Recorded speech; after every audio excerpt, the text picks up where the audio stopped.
Jagan PRO టీముల మీదన ఇప్పుడు స్టోరీలు రాయడం ప్రారంభించింది. ఈ మధ్యకాలంలో ఈనాడు టార్గెట్ అది. పిఆర్ఓ టీం ఎట్లా పనిచేస్తారు, జగన్కి ఎట్లా పనిచేస్తారు, వాళ్ళు ప్రభుత్వ జీతాలు తీసుకుంటున్నారు కదా అన్నటువంటి. ముఖ్యమంత్రి కార్యాలయంలో సిబ్బంది కూడా ప్రభుత్వ జీతాలే కదా తీసుకునేది. వాళ్ళందరూ ఇప్పుడు పని మానేయాలా ఎలక్షన్స్ రాగానే? ఇప్పుడు చంద్రబాబు గారు ఉన్నప్పుడు వాళ్ళందరినీ పంపించేసి బయటికి పంపించేసి ఉట్టి పార్టీ ఆఫీసులో ఆయన కూర్చునే ఉన్న కథ నడిపాడా?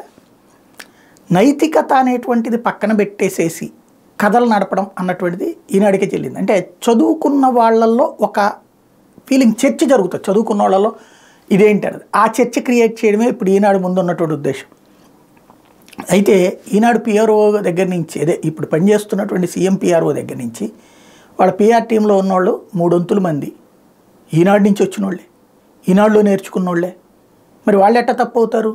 అప్పుడు ఈనాడుదే తప్పు అవుతుంది కదా. రెండవది ప్రధానమైనటువంటి అంశం ఏంటంటే, చంద్రబాబు నాయుడు అధికారంలో ఉన్న, జగన్మోహన్ రెడ్డి అధికారంలో ఉన్న వాళ్ళని ముఖ్యమంత్రిగానే చూస్తారు. వాళ్ళు ఏ పని చేసినా, అది పార్టీ పని చేసినా ఆ సమాచారాన్ని అందించే బాధ్యత పిఆర్ఓ వాళ్ళదే. ఇక్కడ రాజకీయం వేరు, ముఖ్యమంత్రి వేరు కాదు కదా. రాజకీయాల్లో నుండినే వస్తారు ముఖ్యమంత్రి.